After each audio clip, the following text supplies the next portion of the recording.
एकादशी व्रत कथा। एक बार एक राज्य में एक राजा रहा करता था। राजा बहुत ही बुद्धिमान और बलशाली था। राजा सदैव अपनी प्रजा का बहुत अच्छे से ध्यान रखता था। प्रजा भी अपने राजा को बहुत पसंद करती थी। राजा की दो बेटियां थीं। राजा अपनी दोनों बेटियों से बहुत प्रेम करता था। राजा की छोटी बेटी देखने में बहुत सुंदर और आकर्षण थी और राजा की बड़ी बेटी छोटी बेटी के मुकाबले थोड़ा कम सुंदर थी। राजा की छोटी बेटी ग्यारस माता की पूजा किया करती थी और सभी लोग राजा की छोटी बेटी से बहुत प्रेम करते थे और बहुत प्रशंसा किया करते थे। राजा भी अपनी छोटी बेटी को बड़ी बेटी से अधिक प्रेम करता था, जिस कारण राजा की बड़ी बेटी को अपनी छोटी बहन से बहुत नफरत होने लगी थी। राजा की दोनों बेटियां जब बड़ी हो गई, तब एक पड़ोस राज्य में रहने वाला राजकुमार राजा की बड़ी बेटी के लिए रिश्ता लेकर आया। लेकिन जैसे ही उस राजकुमार की नजर राजा की छोटी बेटी पर पड़ी तो वह राजकुमार राजा की छोटी बेटी पर आकर्षण हो गया और उससे पहली नजर में प्रेम कर बैठा। उस राजकुमार ने राजा की बड़ी बेटी के साथ विवाह करने से मना कर दिया और उसने राजा से कहा कि मैं आपकी छोटी बेटी से विवाह करना चाहता हूँ। जिसके बाद राजा की बड़ी बेटी यह देखकर अपनी छोटी बहन से बहुत क्रोधित हो गई और राजा की बड़ी बेटी ने अपनी छोटी बहन को अपना सबसे बड़ा दुश्मन मान लिया। राजा की बड़ी बेटी ने अपनी छोटी बहन से बदला लेने का निर्णय लिया, जिसके लिए उसने अपनी छोटी बहन को जान से मारने का प्लान बनाया। राजा की बड़ी बेटी ने अपनी छोटी बहन को मारने के लिए सबसे पहले एक लड्डू में जहर मिलाकर अपनी छोटी बहन को दे दिया और उसको लड्डू खाने के लिए कहा। लेकिन लड्डू खाने के बाद भी छोटी बहन को कुछ नहीं हुआ। बड़ी बहन यह देखकर बहुत आश्चर्यचकित हो गई, लेकिन बड़ी बहन ने हार नहीं मानी है और उसने जब रात में छोटी बहन अपने कमरे में सो रही थी तब एक मटके में सांप रखकर उसे कमरे में छोड़ दिया। लेकिन सांप भी छोटी बहन का कुछ नहीं कर पाया। जिसके बाद बड़ी बहन ने अपनी छोटी बहन से कहा कि चलो हम लोग कुएं में से पानी भरकर लाते हैं। जिसके लिए वह अपनी छोटी बहन को पानी भरने के बहाने कुएं के पास ले गई और उसने अपनी छोटी बहन को कुएं में धक्का दे दिया। लेकिन छोटी बहन को तब भी कुछ नहीं हुआ, क्योंकि हर बार ग्यारस माता उसकी रक्षा कर रही थी और उधर बड़ी बहन अपने सारे प्रयासों के बाद असफल हो रही थी, जिससे वह बहुत क्रोधित होती जा रही थी। फिर उसने अपनी छोटी बहन के पास जाकर उससे खुद ही पूछा कि मेरी छोटी बहन, तुमको पता है, भगवान ने सबकी मृत्यु एक निश्चित समय पर लिखी हुई है और कैसे तुम्हारी मृत्यु होगी, क्या यह तुम जानती हो? तब छोटी बहन ने अपनी बड़ी बहन को बताया कि हाँ, मैं तो जानती हूँ मेरी मृत्यु कैसे होगी। छोटी बहन से यह सुनकर बड़ी बहन मन ही मन बहुत प्रसन्न होने लगी और उसने अपनी छोटी बहन से कहा कि तो मुझे अपनी मृत्यु का राज बताओ।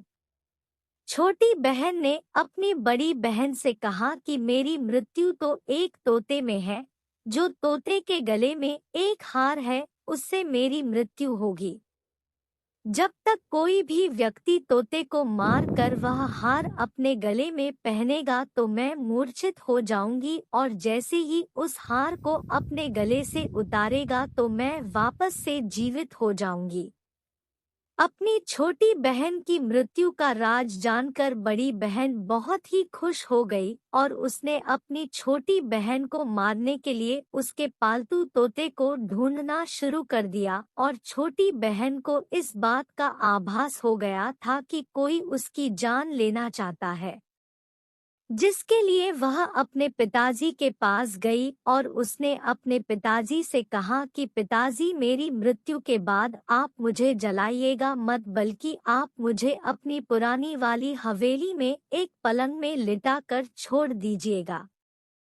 अपनी छोटी लड़की की यह बात सुनकर राजा बहुत आश्चर्यचकित हो गए। राजा ने अपनी छोटी बेटी से पूछा, बेटी तुम यहाँ क्या कह रही हो? तब राजा की छोटी बेटी ने बताया, पिताजी, समय किसी के लिए नहीं रुका है। कब क्या हो जाए किसी को कुछ पता नहीं है। और फिर राजा ने अपनी छोटी बेटी से कहा कि तुम ऐसी बातें क्यों कर रही हो? 2-3 दिन में तो तुम्हारा विवाह है। लेकिन छोटी बेटी ने अपने पिताजी को ऐसा करने पर मजबूर कर दिया और उनसे वचन ले लिया।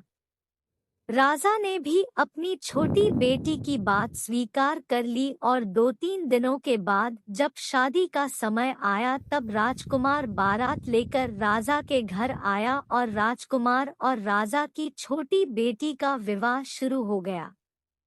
जैसे ही राजा की छोटी बेटी राजकुमार के साथ फेरे लेना शुरू करती है तो उसकी बड़ी बहन अपनी छोटी बहन के कमरे में जाकर उसके तोते को पकड़ लेती है और उसको जान से मार देती है। तोते की गले में जो हार था उसको अपने गले में धारण कर लेती है। जैसे ही बड़ी बहन उस हार को अपने गले में धारण करती है तो उधर छोटी बहन 3.5 ही फेरे ले पाती है और वहीं पर बेहोश होकर गिर जाती है। जिसके बाद राजा ने बड़े बड़े दर्द हकीमों को बुलवाया और अपनी छोटी बेटी का इलाज करने के लिए कहा। राजा की बात सुनकर वैद्य ने छोटी बेटी को जब चेक किया तो राजा को बताया कि आपकी छोटी बेटी ना तो जीवित है और ना ही मरी हुई है। यह मैं ऐसा पहली बार देख रहा हूँ। राजा ने वैद्य और हकीम को यह बात बाहर बताने से मना कर दिया और उनको कहा कि अगर तुमने यह बात किसी को बाहर बताई तो हम तुम्हें फांसी दे देंगे। राजा ने अपनी छोटी बेटी को पुराने महल में जाकर एक पलंग में लेटा दिया और वहां पर कुछ सैनिक को तैनात कर दिया। वापस अपने महल पर आ गया। राजा की बड़ी बेटी अपने पिताजी के पास आया और कहने लगी कि पिताजी, अगर यह शादी संपन्न नहीं हुई तो आपकी इज्जत का क्या होगा? आप कहे तो मैं आपकी इज्जत बचाने के लिए राजकुमार से शादी करने के लिए तैयार हूँ। जिसके बाद राजा ने अपनी बड़ी बेटी की बात मान ली और राजा ने बड़ी बेटी को छोटी बेटी की कपड़े पहनाकर मंडप पर भेज दिया। लेकिन राजकुमार यह जान गया कि यह राजा की छोटी बेटी नहीं है बल्कि यह राजा की बड़ी बेटी है। लेकिन जब राजकुमार ने शादी करने से मना किया तो सभी लोगों ने राजकुमार को विवश करके राजा की बड़ी बेटी से बचे हुए फेरों को संपन्न करा दिया और विवाह करवा दिया। जिसके बाद राजकुमार राजा की बड़ी बेटी को अपने महल ले गया। राजकुमार राजा की बड़ी बेटी से ना तो बात करता था, नहीं उसको पसंद करता था और ना ही उसके आसपास भटकता था और राजकुमार ने यह फैसला लिया था कि वह अपनी प्रेमिका को ढूंढ कर रहेगा और यह जानकर रहेगा कि उसके साथ हुआ क्या है। एक दिन राजकुमार अपने घोड़े पर सवार होकर राजा के पुराने महल के पास पहुंच गया, जहां पर उसने कुछ सैनिकों को देखा। महल के पास पहुंचकर राजकुमार ने जब महल को ध्यान से देखा तो वह समझ गया कि यह तो हमारे ससुर जी का महल है। तब राजकुमार ने सैनिकों से पूछा, तुम लोग यहाँ क्या कर रहे हो और इस महल के अंदर उस पलंग में कौन लेटा है? जिसके बाद सैनिकों ने बताया कि यहाँ पर राजा की छोटी बेटी लेटी है। यह सुनकर राजकुमार बहुत प्रसन्न हो गया और वह तुरंत अपनी प्रेमिका के पास पहुंच गया और उसकी सेवा करने लगा। जैसे ही रात हुई तो राजा की छोटी बेटी उठकर खड़ी हो गई। राजकुमार यह देखकर बहुत खुश हो गया और उसने अपनी प्रेमिका से पूछा कि तुम यहाँ क्या कर रही हो? तुम मेरे साथ मेरे घर चलो। राजा की छोटी बेटी ने राजकुमार को सारी बातें बता दी कि मेरी जान एक तोते में बसी थी और मैंने यह बात सिर्फ अपनी बड़ी बहन को बताया था और मुझे पता है कि उसने ही मुझे मारने का प्रयास किया है। उसके पास एक हार है जिसको वह सुबह पहन लेती है और रात को उतार देती है। जब तक वह हार को पहने ले रहती है तब तक मैं मूर्छित रहती हूँ और जैसे ही वह हार को उतार देती है तो मैं जीवित हो जाती हूँ और जब तक मेरी बड़ी बहन के पास वह हार है तब तक मैं ऐसे ही जीवित और मूर्छित होती रहूंगी।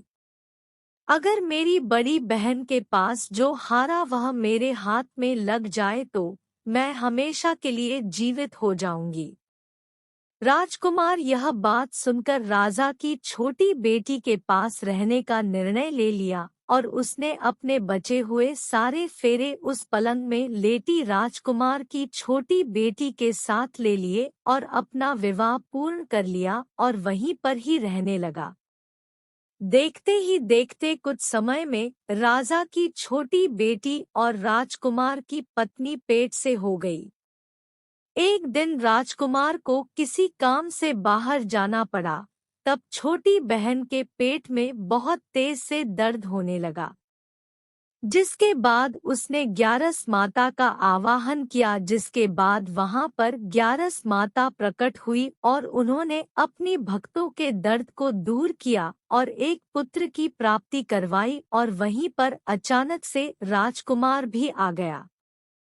राजकुमार ने ग्यारस माता को देखा तो वह आश्चर्यचकित हो गया और उसने तुरंत माता को प्रणाम किया और ग्यारस माता ने राजकुमार से कहा कि जब तुम्हारा तो 5 वर्ष का हो जाए तो तुम अपनी पत्नी का हार आकर इसके गले में डाल देना। और देखते ही देखते राजकुमार और राजा की छोटी बेटी का पुत्र 5 वर्ष का हो जाता है।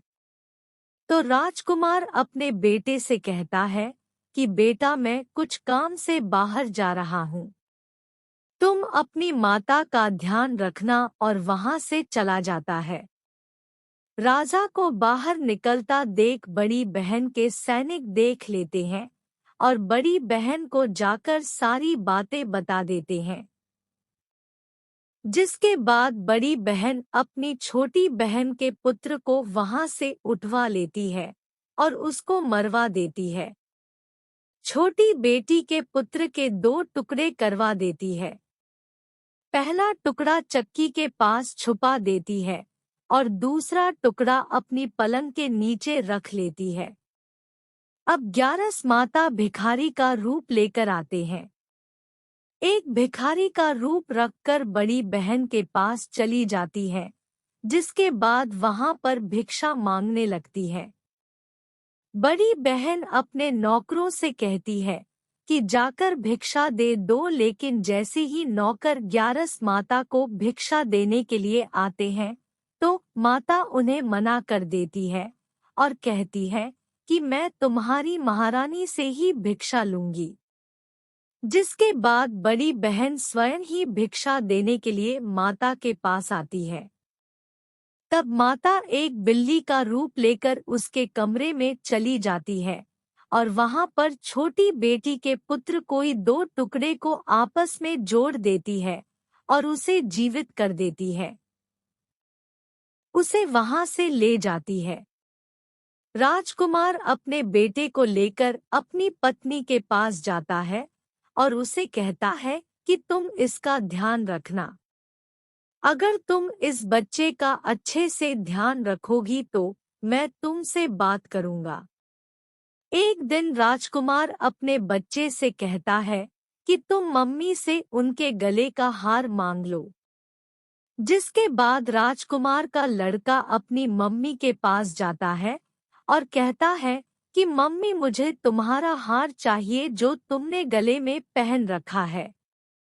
यह सुनकर पहले तो बड़ी बहन बहुत क्रोधित होती है, पर उसको यह याद आता है कि राजकुमार ने कहा था कि अगर मैं इस बच्चे का ध्यान अच्छे से रखूंगी तो वह मुझसे बात करेंगे, जिसके कारण वह हर को उस बच्चे को दे देती है और वह तुरंत हर को ले जाकर अपने पिताजी को दे देता है और तभी राजकुमार अपने बेटे को लेकर वहां से जाने लगता है और अपनी पत्नी से कहता है कि तुम हमारे लिए खाना बना कर रखना, मैं शाम को आकर तुम्हारे साथ खाऊंगा। और वह अपने बेटे को लेकर वहां से चला जाता है, जिसके बाद वह राजा के पास जाता है और उनको सारी बातें बता देता है।